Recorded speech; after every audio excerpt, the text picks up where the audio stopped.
Si de algo saben las abejas, es de flores. Hay de todo tipo y para todos los momentos. Lo importante no es solo su color, tamaño o forma, sino lo que hace sentir cada una. Y para esos sentimientos trabajan. Igual que el Banco Central, que trabaja para hacer florecer la economía y que sientas estabilidad. Para ese sentimiento de tranquilidad. Para ese sentimiento de crecimiento y desarrollo. Para que la primavera llegue a todos los sectores y los planes de muchos den grandes frutos. Banco Central de la República Dominicana, 75 años trabajando por una estabilidad que se siente.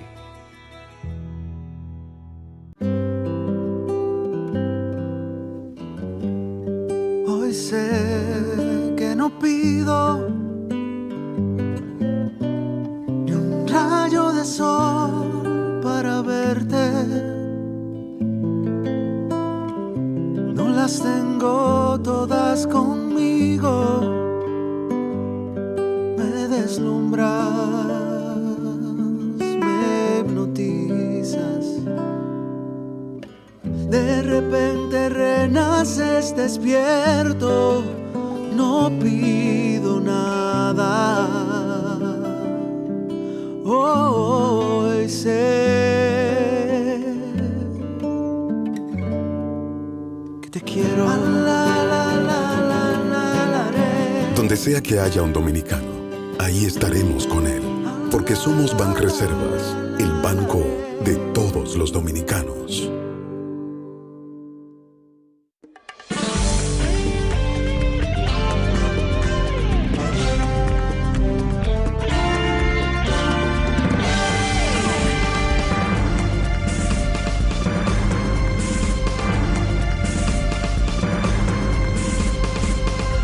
Muy buenas tardes, amables televidentes. Bienvenido a su cita diaria, crepuscular y nocturna en Teleimpacto, que es al final de la tarde despidiendo el sol y comenzando la noche.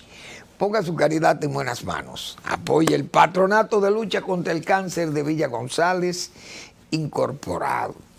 809-443-8010. También el Hogar Escuela Santo Domingo Sabio espera por su caridad para fortalecerse y dar un servicio como hasta ahora ha venido haciéndolo por tantos años, para formar jóvenes en alto riesgo, gente que puede ser víctima de la delincuencia, atrapado por ese mal social que es gravísimo para sociedades como la nuestra. Apoyo. Avenida Independencia, casi esquina Avenida General Gregorio Luperón, aquí en el Distrito Nacional.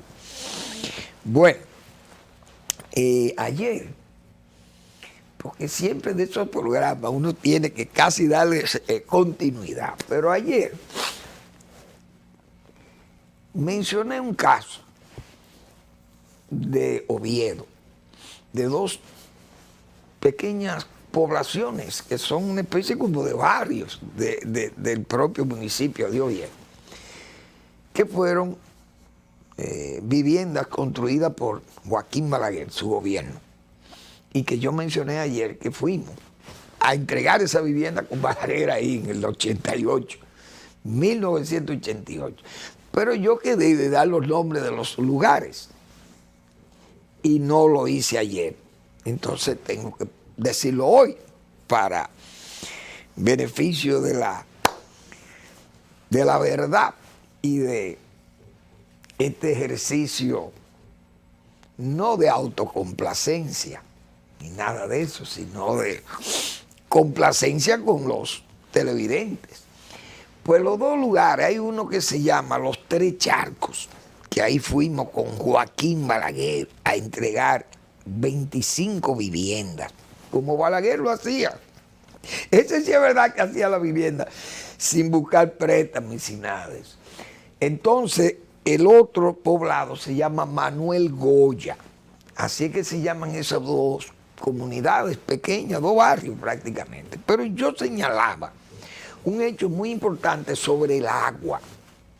porque sigo pensando que el agua es el grave problema para Pedernales, entiendo yo, para un proyecto, como se ha hablado, de 12,000 habitaciones. Eso no es cosa pequeña. 10 años, y que 20 años, 3 pozos. Y yo mencioné ayer las dificultades que ya van, que comienzan a presentar los pozos, el acuífero de Punta Cana.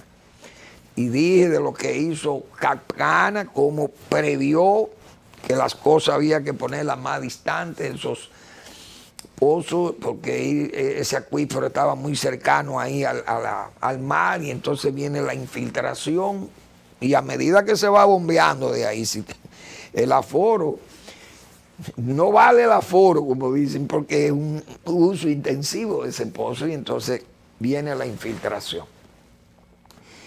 Y entonces el este tiene áreas que son todavía,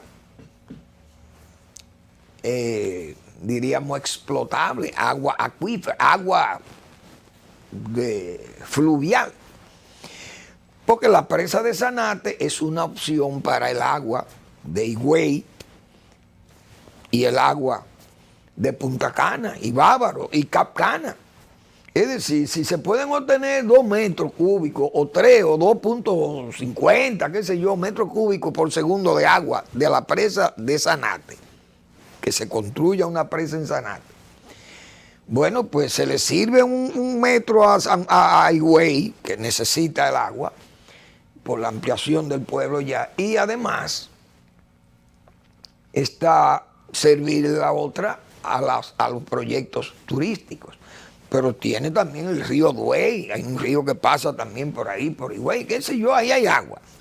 Sin embargo, para darle más fuerza al comentario que yo hice, ayer un señor que se llama Yamil Isaías, que tiene que ver con el proyecto Promiches, señor, y estamos hablando de un área como el Ceibo, donde hay ríos, pero él dice que la limitante es el agua en ese proyecto de Miches. Y repito, ahí donde está Miches, aunque sea problemático para el turismo, la cantidad de agua que cae, pero la pluviometría es muy alta ahí con respecto a Pedernales. Fíjense que la pluviometría en esas áreas de Samaná, La Terrena, Sánchez, todo eso es cerca de los Haitises ahí. Y ahí son 2.500, 3.000 milímetros anuales que caen de lluvia. Y quizá en tiempo de menos precipitaciones se puede llegar a 1.800, 1.900, pero ahí cae agua. Y Miches cae agua, como se dice, llueve. Y tiene fuentes, el Ceibo tiene fuentes, porque ahí está ese río también que pasa por el Ceibo. Y el señor Isaías precisamente hacía esos señalamientos ayer, y yo hoy, viendo el periódico, leyendo el periódico de ayer del Diario Libre, vi ese reportaje que le hicieron a ese señor, Yamil Isaías. El agua, un reto que prueba Promiches y su plan de desarrollo. Dice él que la gestión del líquido, indicó que la gestión del líquido es un tema prioritario, teniendo en cuenta que allí hay mucha agua. Que allí no hay mucha agua. Óiganse bien, eso es Miches. Imagínense Pedernales, Pedernales no es más que un secarral, que lo sabe todo el mundo en este país. El secarral de Pedernales. El ejecutivo de inversiones dijo entender que la sostenibilidad de un destino depende de la fuente de agua disponible. Y es sobre este argumento que Promiches ha realizado varios estudios, debido a que el Ceibo es una provincia donde nacen muchos ríos importantes y hay cuencas saludables todavía. Eso dice él. Señaló que tras los estudios identificaron opciones en montañas o lomas para la construcción de un acueducto o dique que le dé sostenibilidad no solo a las habitaciones que han sido construidas en la actualidad, sino una proyección de 10 años en caso de que sea más de lo que estamos aprovechando. Es decir, solicitan al gobierno previo a la llegada de Luis Abinader, ya habían solicitado, la asociación tenía claro la necesidad de un acueducto y de llegar a un acuerdo con la corporación, con la CAS, será con INAPA en este caso, porque el agua es un recurso de los dominicanos, público. Bueno, yo leí esto del señor Isaías y las preocupaciones en el proyecto de Promiches del Ceibo, que es un proyecto que tiene más futuro que bueno, podrá tener Pedernales mañana, en el futuro, pero ya Promiches es el presente. Como decía, como dijo San Agustín, el pasado fue, el futuro no existe. Es decir, es el presente. Fíjense lo que dice ese señor. Las preocupaciones que tiene Promiches es el agua, acueducto. Y yo estoy hablando de mi preocupación de Pedernales, de ese secarral, repito, que es Pedernales, y que toda esa zona ahí no tiene agua. Que sepa Manuel Fermín, porque yo soy también un ignorante en la materia. Yo no puedo decir que he hecho un perfil del acuífero de esa zona, pero nosotros cuando trabajamos ahí en el Ministerio de Agricultura y en Reforma Agraria, esas son las dificultades de la zona de Samson, de estos pueblos donde está Manuel Goya y donde está el pueblo este que yo acabo de decir, los Tres Charcos, el agua desde Oviedo. Pero bien, quizá yo estoy poniendo la carreta delante de los bueyes. Ojalá tengan las previsiones, pero insisto, y para mí es cierto, Tres Pozos no es verdad que esos Tres Pozos son la solución del agua en ese proyecto como está planeado Pedernales, he dicho. Bien, bueno, ¿qué tengo por acá? Señores, hoy hemos estado consternados, desconcertados, porque parece que los dos últimos gobernantes que hemos tenido en el país tienen unas posiciones típicas del ritual vasallático, como yo he dicho otra vez. Ahora nos sorprende esta mañana esta noticia que nos traen los periódicos, entre ellos el Listín Diario. Nos trae este titular desconcertante. Ley abre el camino a la acogida de inmigrantes ilegales. Pero por Dios, ¿pero y qué ritual vasallático? ¿Qué es lo que, qué avispa es que le pica a estos gobernantes temblorosos que tenemos nosotros? Danilo Medina, cuando fue presidente, en La Habana se pronunció allí, bueno, que eso era Duarte, la proclama de los trinitarios, porque fue un patriota que habló en La Habana. Y luego vino aquí un vasallo, la República Dominicana, vino a combatir al Tribunal Constitucional. Ritual vasallático, todos lo vimos, Danilo Medina. Combatió la 168.3 y la traicionó haciéndole una ley paralela a la sentencia del Tribunal Constitucional. Traidor.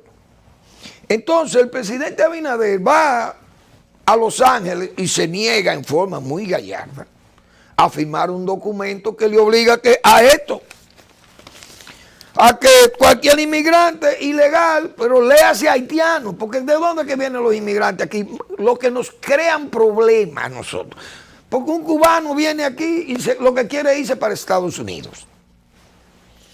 Viene un venezolano y viene aquí simple y llanamente como una estadía pasajera hasta que se alivia aquel infierno que tienen ellos allí en Venezuela, con un régimen opresivo e inepto. Eso es pasajero. Ahora, el problema haitiano, sabe todo el mundo que es un problema serio para la República Dominicana, menos para el gobierno de Luis Abinader, que está cargado de traidores. Un colectivo tiene ahí, que lo hemos dicho ya, cansado de decir. Entonces el presidente se negó en Los Ángeles, aplaudimos aquella decisión y viene ahora y pone como una gallina. Cantan como gallo y ponen como gallina. Ahora resulta que envían en forma deshonesta para el país este proyecto de ley al Senado. Entonces veo en las redes que acaban con el pobre Peralta Romero, el consultor jurídico. Peralta no tiene la culpa de eso. Peralta es un subalterno de Luis Abinader. Esa decisión de enviar eso al Senado, ese proyecto al Congreso, de que le abramos espacio a inmigrantes que se sientan perseguidos o manejados por trata de traficantes. Ustedes saben lo grave que es eso para nosotros. Que cualquier haitiano venga allí y diga que él es un perseguido de chericier, del chorizo. Y que ya él tiene que ser un refugiado aquí. 1.000 haitianos por hora. Pero y por Dios, por este gobierno no tiene juicio, digo yo. Ahora, eso es una imposición. Tal vez no de Pompeo, sino de Blinken. Alguien ha llamado de Washington, o el propio Biden le diría en Los Ángeles, o le enviaría un mensaje: mire, presidente Abinader, si usted no firma en este documento, usted se la van a ver muy mal con nosotros los americanos, o su reelección va a estar en peligro, tipo Pompeo. Pero ¿y por dónde que andamos? Pero ¿y ustedes saben el discurso del presidente Abinader, que esté hoy tan cuestionado por esta situación, que nos desconcierta, por Dios? Un gobierno que no ha podido controlar, que facilita la entrada por vía de consulados que son verdaderos comercios denunciados, y este gobierno todavía no ha cerrado aquello. Ese negocio indecente de vender visas nos han metido entre el gobierno anterior y 2 millones de haitianos en forma de que legal, lo han metido al país por vía de hacer rico. El cónsul que estaba en el gobierno de Danilo Medina es supermillonario en San Juan, dueño de medio San Juan, vendiendo visas. Y así ha estado el país en los últimos 10 años, gobernado bajo el ritual vasallático, a favor de los organismos que quieren que República Dominicana sea la nación dañada por esta podredumbre, la escoria que viene a este país para dañar este país. Entonces, yo he dicho, nosotros tenemos un mecanismo que se llama el voto. Si el pueblo dominicano vota en el 2024 por la candidatura de Luis Abinader, el pueblo dominicano es el único responsable de que ese gobierno en 4 años más establezca leyes como estas para que el pueblo dominicano tenga que asumir Haití, porque no le creemos las posiciones que dicen los presidentes, porque el presidente Abinader dijo enfáticamente que él no iba a permitir que este país se llenara de ilegales sin papeles.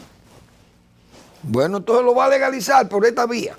Pero más, hablándole mentira al pueblo dominicano. Entonces el pueblo dominicano, si se empodera y le aplica el voto a Luis Abinader, don Luis Abinader no va a tener reelección. Ahora, si el pueblo dominicano hace caso omiso a eso y interpreta que esto va en beneficio de su estabilidad como país, como nación independiente, como nación dominicana, como la soñó Duarte, de dominicanos y no de haitianos, entonces el pueblo es responsable. Yo lo digo responsablemente.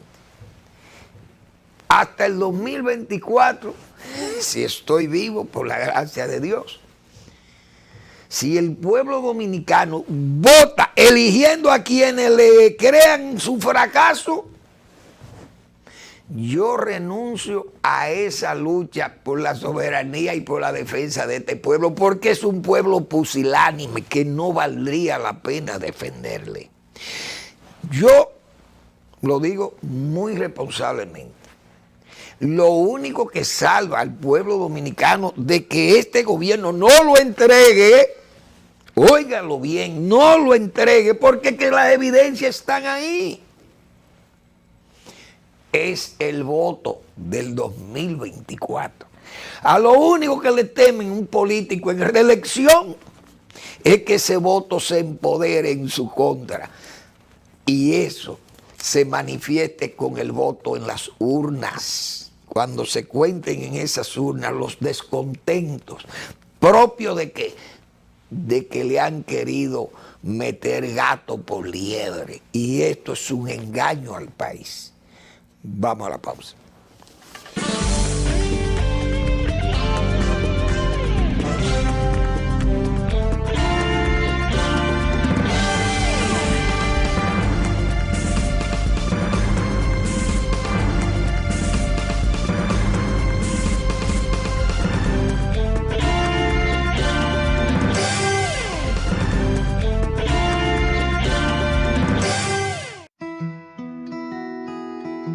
Si de algo saben las abejas, es de flores. Hay de todo tipo y para todos los momentos. Lo importante no es solo su color, tamaño o forma, sino lo que hace sentir cada una. Y para esos sentimientos trabajan. Igual que el Banco Central, que trabaja para hacer florecer la economía y que sientas estabilidad. Para ese sentimiento de tranquilidad, para ese sentimiento de crecimiento y desarrollo, para que la primavera llegue a todos los sectores y los planes de muchos den grandes frutos. Banco Central de la República Dominicana, 75 años trabajando por una estabilidad que se siente.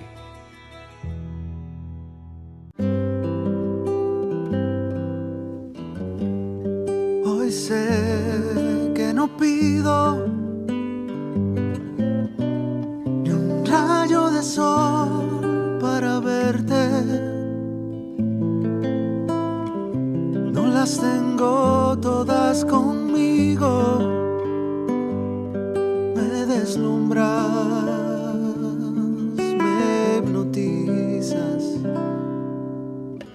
De repente renaces despierto, no pido nada. Hoy sé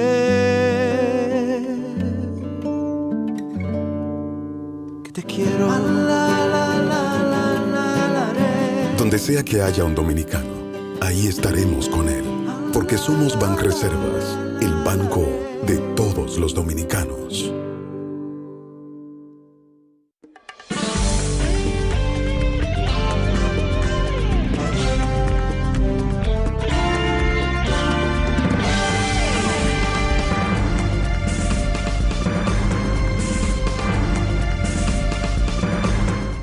Yo recuerdo el padre Rucuá, señores, nosotros repudiábamos ese cura, charlatán, farsante y sinvergüenza, era el padre Rucuá, que ese se convirtió en un antidominicano jurado.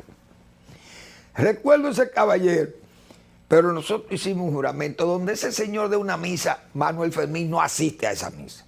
Es como la del padre Rogelio. Yo a Rogelio siempre lo he visto como un tigre, que no tiene las condiciones de cura, y yo lo digo responsablemente, donde Rogelio de una misa, Manuel Fermín no va. Y donde el padre Rucuá, yo juré aquí que donde ese señor hiciera una misa, Manuel Fermín no iba ahí, aunque fuera una misa de novenario, yo no iba.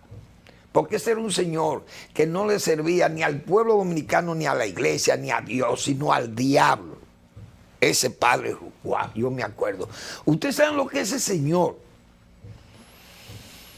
asumiendo muchachos, niños y muchachos haitianos, adolescentes, como hijos de él.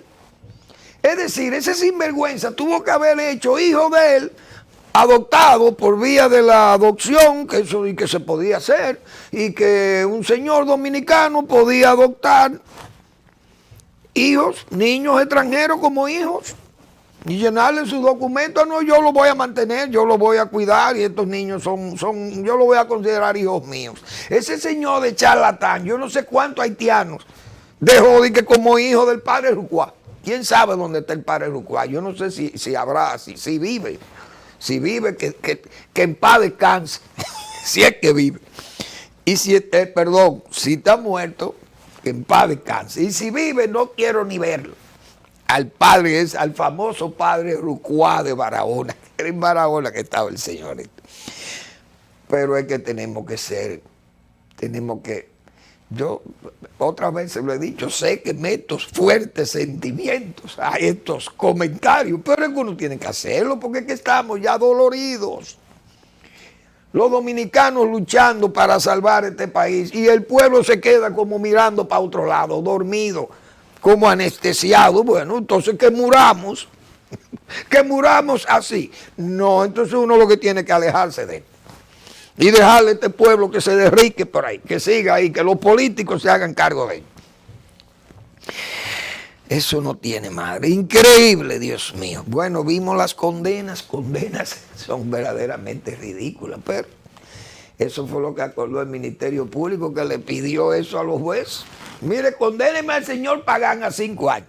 Entonces tiene de que 3 suspendidos ese señor. Es en coches que han salido. Devolvemos 200 millones de pesos que no lo bebimos. Prácticamente eso fue consumido. Bebiendo y comiendo en los restaurantes, como hemos dicho. Uy, usted sabe el grueso de dinero que se perdió del Estado Nacional. Y ya con una simple condena. Y esta gente van a pasarse un par de años ahí cogiéndolo suave, como dicen, y ya salen full millonarios. ¿Y de qué valió tanto esfuerzo?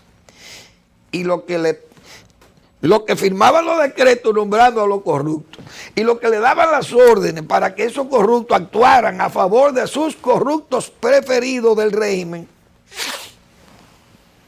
como nada, ni siquiera tocado por la mención. No el pétalo de una flor, no la mención en estos macrojuicios, como se le ha llamado, que no son más que una tramoya o una ópera bufa, que le llaman, una obra teatral, es lo que estamos viendo allí, una vergüenza. Para un ministerio público que supuestamente ha tenido una independencia de trabajo, pero no se atreve a pedir recursos para llevar estos casos con más rapidez, tal vez, o más amplio. No se atreven ni a citar a los causales. Esa palabra está de moda. Es una verdadera vergüenza y una pena para este país. Un país que ha sido saqueado, pero perdonados. Perdonad a los que nos ofenden, dice el Padre Nuestro. Virgen de la Alta Gracia, qué país. Perdonad, país, a los que te ofenden. Válgame Dios. Bueno, el PLD, yo leí una nota del señor Francisco Javier García, que el PLD va a llevar el caso de esos alcaldes que se le han huido. Y no solamente alcaldes, sino que hay legisladores. Y vi otros legisladores que acaban de renunciar también, no sé de dónde, no sé, hay un pueblo que vi ayer, que salieron, hoy, no sé. Es decir, las renuncias por goteo y en masa de ese partido, como ya hemos dicho, que está en un estado de vaciamiento. Increíble, pero cierto, como se ha dicho, porque la realidad está dándole en la cara ahí. Pero el señor Francisco Javier ha anunciado, como vocero ese partido de su candidato, que van a llevar esa denuncia al exterior de que le han comprado los militantes. Y uno tiene que advertirle lo siguiente: a Francisco Javier, que es un político ya curtido, no salga a hacer el ridículo, porque la gente no puede salir a hacer el ridículo. A lo único que se le puede tener miedo es hacer el ridículo, pienso yo. Tal vez estoy equivocado, porque si usted ve un guardia con un fusil, usted puede sentir miedo, no hay duda de ello. Eso es con un policía que le esté apuntando a usted o un delincuente que le esté apuntando también con un arma, cualquiera se mete en miedo.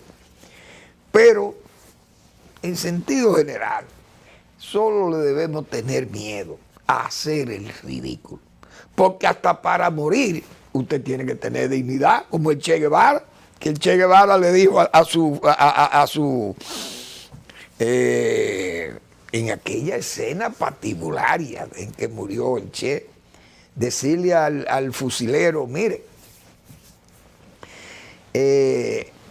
póngase firme, mantenga su pulso firme, apunte con seguridad. Y cuando yo le ordene que dispare, usted le va a disparar a este hombre. Usted va a matar a un hombre en este país que se llama Bolivia. Oigan, y ese señor ordenó su fusilamiento, el propio Che Guevara. Porque, repito, hasta para morir no se puede tener miedo. Ese murió como un hombre de valor, el Che Guevara. Hay que decir, hay que admitir esa verdad de a puño, porque fue así. Aquel patíbulo fue terrible para el Che. Entonces, si ustedes van a salir a hacer esa denuncia, lleven sus pruebas. Porque si ustedes no llevan las pruebas de que esa gente fueron comprados, ustedes van a hacer el ridículo. Como le pasó aquí en el 94 al señor Fernando Álvarez Bogar, que está ahí, que salieron a denunciar el fraude colosal de Balaguer en el 94. Toda una campaña orquestada por la embajada americana aquí, el poder norteamericano influyendo en esas elecciones por vía del señor Pastorino y por vía de una camada de dominicanos que se prestaron a esa jugarreta de denunciar el fraude, el macrofraude de Balaguer, pero hicieron el ridículo porque cuando apareció estos números de Gallup, ¿a qué iban? ¿Cómo usted va a ir a Brasil a denunciar un fraude colosal en República Dominicana cuando el hombre que denuncian por delincuente, por ladrón del fraude, tiene un punto por encima de Peña Gómez según Gallup? Y entonces, ¿dónde estaba el fraude? Porque si se hace un fraude para usted ganar, además, por un gran margen, y no se expone a ganar por un punto como ganó Balaguer según las elecciones, terminó ganando por menos de 2 puntos. Menos de 2% de diferencia con el doctor Peña Gómez. Y se demostró que esos eran los números del PRD, porque el PRD sacó menos votos en el 96, 2 años después sacó menos votos que lo que sacó. O solamente pudo sumar 4,000 votos. El PRD, aquella maquinaria, aquella oligarquía de masa, solo obtuvo 4,000 votos más que lo que había obtenido en el 94, 2 años antes. Y lo he traído aquí con documentos. Entonces, ante aquella evidencia, aquel viaje de Fernando Álvarez Bogar, recuerdo, fue un total fracaso. Y fueron a la OEA. El doctor Peña Gómez hizo todo, pero sabíamos que todo ese montaje fue propio de la embajada norteamericana, porque había que sacar la antiguaya que era Balaguer, que se había negado a qué, a esto, a eso que acabo de denunciar, a ese ritual vasallático de entregarle el país a los organismos internacionales por permanecer en el poder. Pero el pueblo tiene un mecanismo, repito, está ahí el voto, que aplique, que se empodere con ese voto. El pueblo dominicano y le diga a don Luis Abinader, como usted no nos ha respondido, nosotros vamos a aplicarle este voto que vota. Así, aunque suene tan parecido, pero es una B labiodental y una B labial la que es pronunciado. Bueno, entonces, a Francisco Javier que lleven sus pruebas, y si tienen las pruebas, que las pongan aquí primero. Porque el pueblo dominicano es el verdadero fiscal o el verdadero juez, es el pueblo dominicano. No tiene que llevarla a Washington para que te crean el fraude. Sírvanla aquí, que lo compraron. Ahora, lo que ustedes deben exigirle es que le hagan una auditoría a cada uno de esos alcaldes que se acaban de ir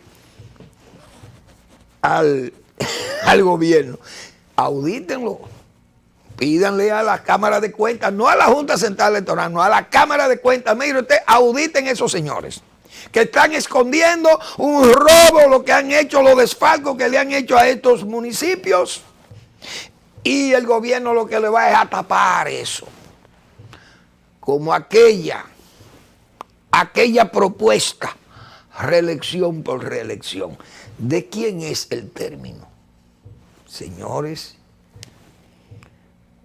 los políticos tienen memoria frágil, hemos dicho nosotros, por ese estilo demagógico y populista de hacer política que tenemos en la República Dominicana. Bueno, es difícil trabajar con estos políticos en la República Dominicana. Bueno, señores, terremotos. Yo he visto, como yo soy tan, como dije hace un rato, sé que meto muchos fuertes sentimientos a mis comentarios y a veces peco hasta de irreverente. Pero ustedes creen, yo sé que hay un sufrimiento extraordinario en Turquía, porque ha sido una tragedia extraordinaria, verdaderamente penosa y es apocalíptico aquello. Es una tragedia bíblica, de esas que se registran en la Biblia, de esas apocalípticas, hasta como los terremotos de la Biblia y nada más Sodoma y Gomorra, ese fuego de azufre provocado por la ira de Dios. Y esos terremotos han sido muy, muy duros, no hay duda de ello. Ahora, ¿ustedes creen que el sufrimiento que han tenido ese pueblo de Siria y ese pueblo kurdo, bombardeado en misericordia, es una cosa terrible por Turquía y por la propia Rusia? Usted sabe el terremoto que es Ucrania. Yo veo que se están organizando muchos equipos de rescate para ir a salvar gente a Turquía, cosa que está muy bien, y yo no puedo entrar a eso. Lo que estoy criticando es la hipocresía de ver un Putin que ha creado un terremoto en Alepo que mató cientos de miles de gente. Y ese terremoto no es terremoto. En Ucrania está en peores condiciones. Los pueblos de Ucrania están en peores condiciones que esos pueblos turcos que han estado derribados allí por ese terremoto. La mano de Dios, porque la mano de la naturaleza. Aunque suene blasfemo. Pero lo que está pasando en Ucrania, hay que ver esa ciudad y esos pueblos de Ucrania borrados por un terremoto que se llama Vladimir Putin, que ha ordenado esa devastación. Pueblos enteros devastados, Mariupol, Kharkiv, qué sé yo, Bakhmut, yo no sé ni lo nombres, Zaporilla, unos nombres rarísimos que yo no lo sé. Es decir, todo ese terremoto ha pasado por estos pueblos, el terremoto de Putin, pero a nadie le llama la atención. Digo, le llama la atención a los pueblos que tienen criterio de democracia en el mundo y que quieren respetar, porque no se puede ir a invadir un país que no es el suyo y usted destruir aquel país porque ese país no quiere seguir el ritual vasallático de plegarse a la fuerza de su país. Encuentra los apoyos y vamos a seguir hablando de eso, porque yo creo que ese es un tema que vale la pena tratarlo, así como yo lo estoy diciendo, valga la inmodestia, pero con esta crudeza que hay que tratar estas cosas. Vamos a la pausa.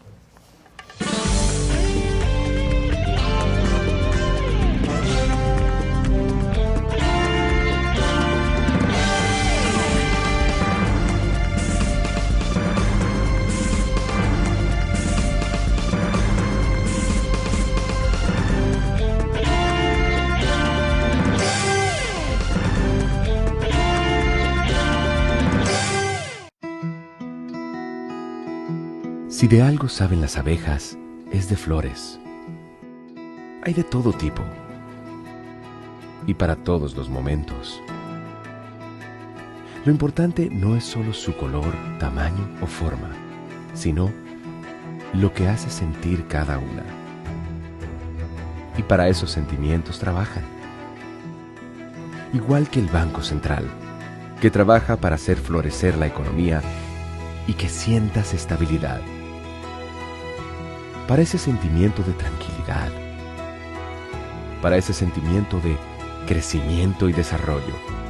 Para que la primavera llegue a todos los sectores y los planes de muchos den grandes frutos. Banco Central de la República Dominicana, 75 años trabajando por una estabilidad que se siente.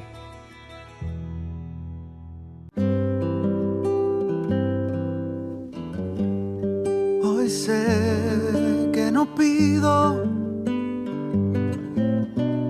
ni un rayo de sol para verte. No las tengo todas conmigo. Me deslumbras, me hipnotizas. De repente renaces despierto, no pido nada. Hoy sé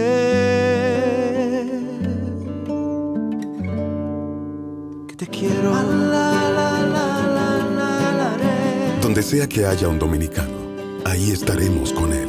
Porque somos Banreservas, el banco de todos los dominicanos.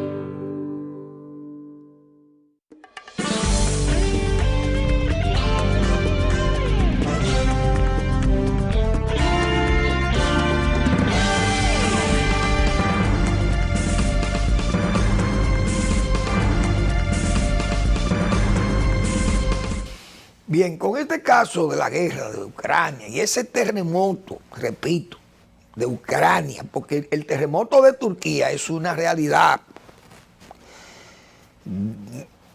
penosa, pero hay que ver estos pueblos, Idlib, Alepo, Grozny, Ucrania, todos estos pueblos de Ucrania devastados al mejor estilo nazis, y este señor va a una asamblea, allí no sé si era el Consejo de Ministros o el Congreso, en un mensaje a la nación va el señor Putin, un aplauso de pie y a puño cerrado. Es decir, estamos hoy viendo un izquierdista de derecha.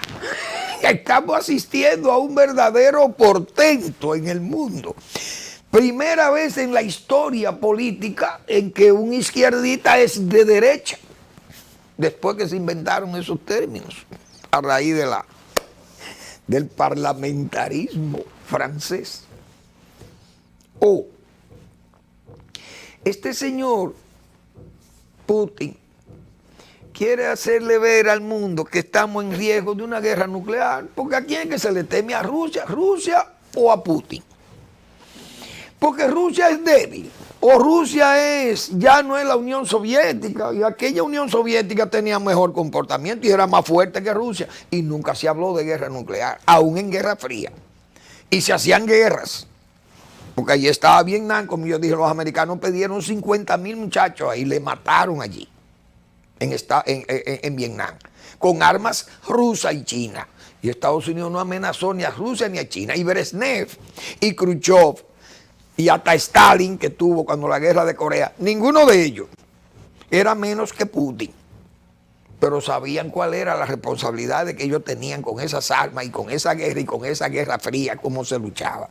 Este señor lo que vive alardeando y de chantajista, haciendo creerle al pueblo ruso que él está armado hasta los dientes y que Rusia debe cubrir una guerra con Occidente que la quiere destruir, cosa que es falso, porque Occidente lo único que le ha dicho, váyase de ahí.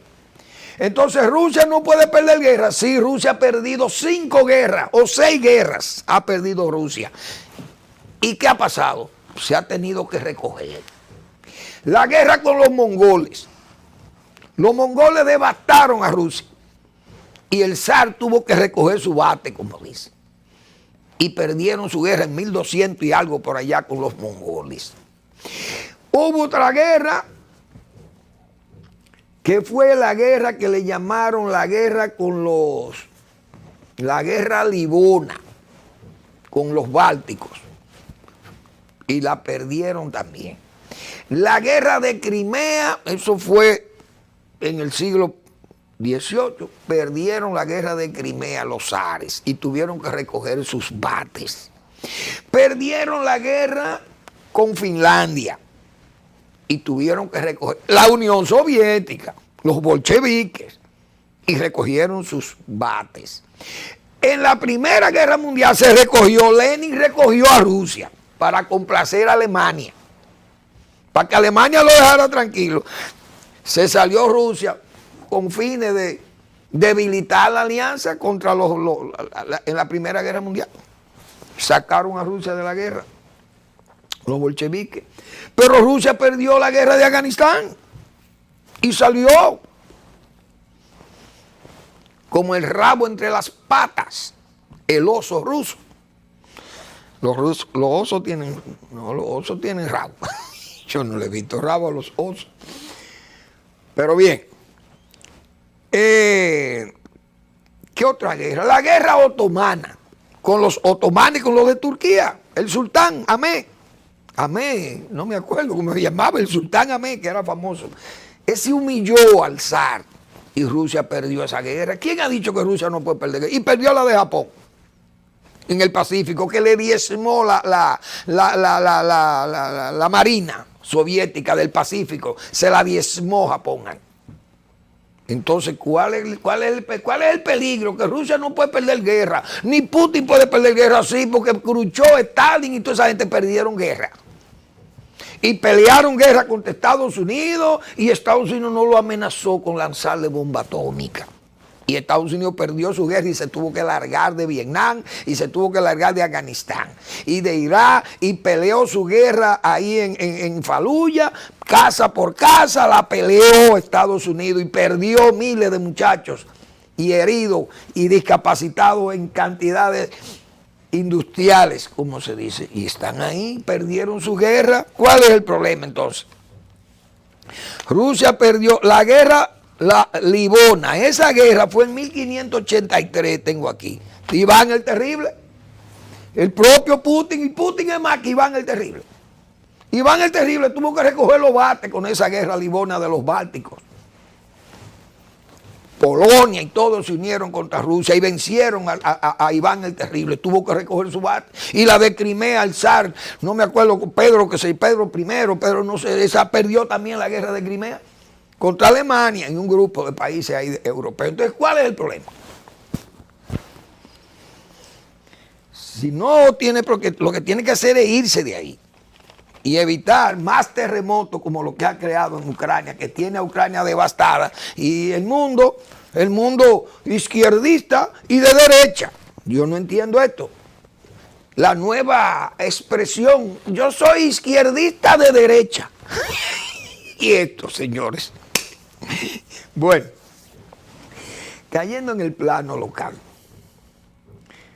pero yo mencioné ayer, incluso, refiriéndome al caso de Rusia, la ayuda que Estados Unidos le dio a Rusia, a la Rusia de Stalin.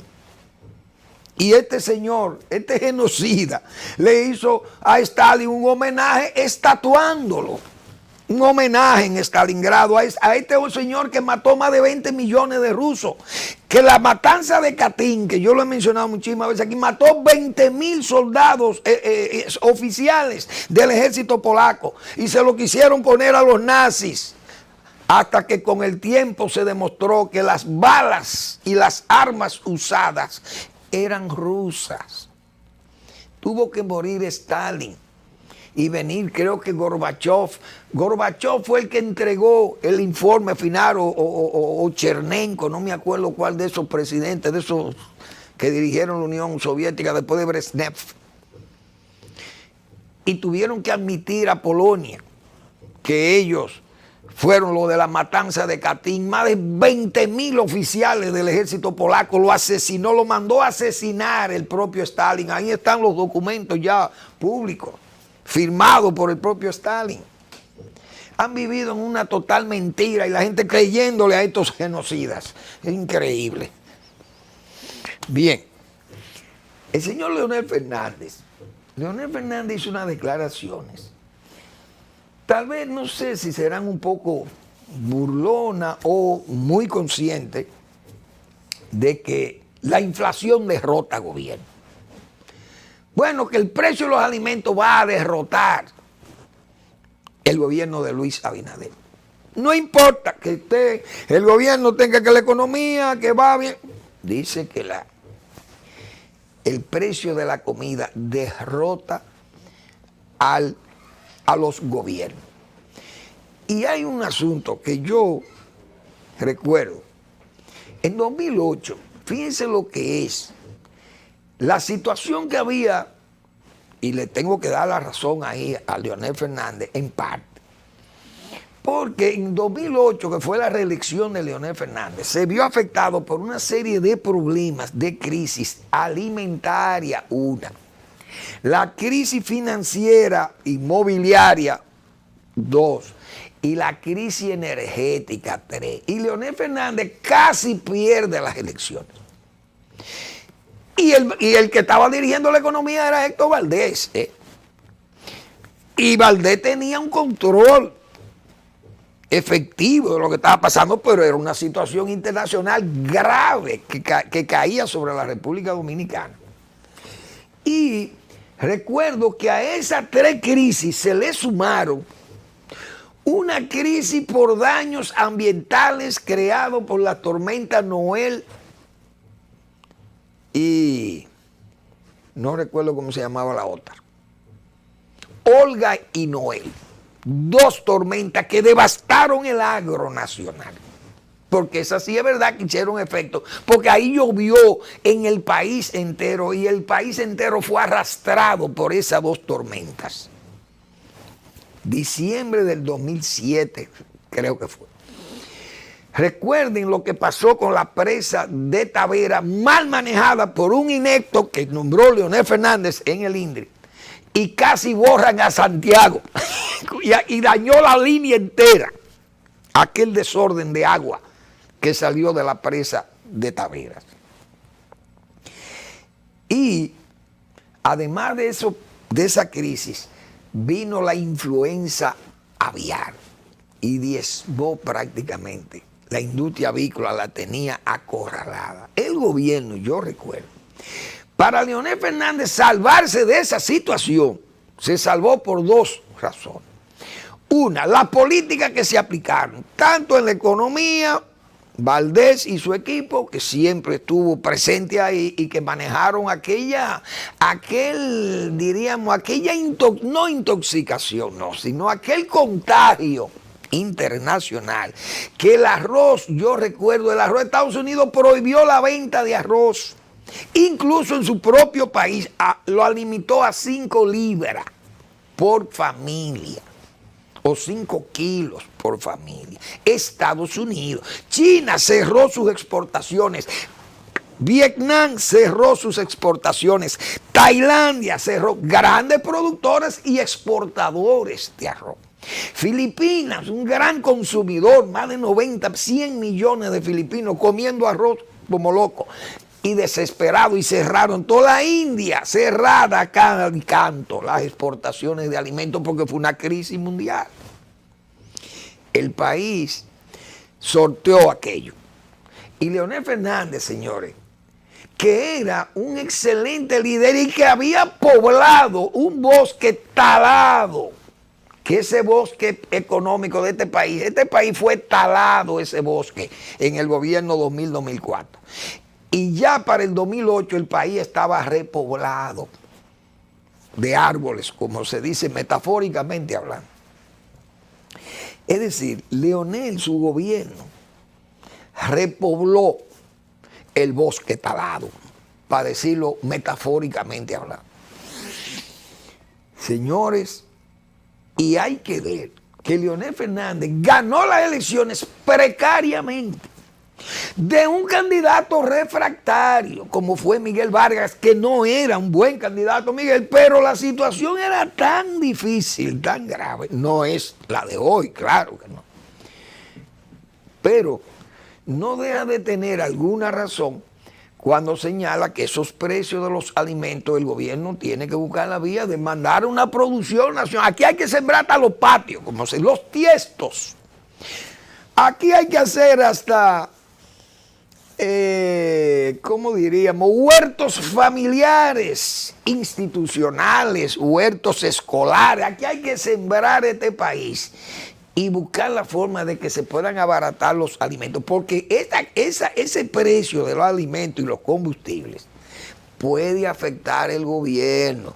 Yo recuerdo, Miguel Vargas, señores, obtuvo 45%, un candidato refractario.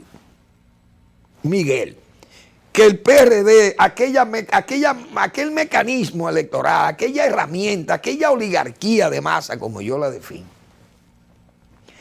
llegó a 45%. Leonel Fernández ganó las elecciones, pero hay que ver lo que era Leonel Fernández y el trabajo que se había hecho rescatando ese bosque talado, como repito, pasó aquí. Es decir, el gobierno tiene que ponerle atención a esas cosas, porque repito, aunque esté Valdés ahí, el equipo que están pendientes y haciendo y tomando políticas para fines de bajar la inflación, el gobierno tiene que ponerse donde el capitán lo vea. Esto no es solo besos y abrazos y promesas y vaya más reparto de dinero y préstamos al exterior. Es más que eso. Gracias por su atención. Nos vemos mañana en otra entrega de Al Final de la Tarde, despidiendo el sol y comenzando la noche.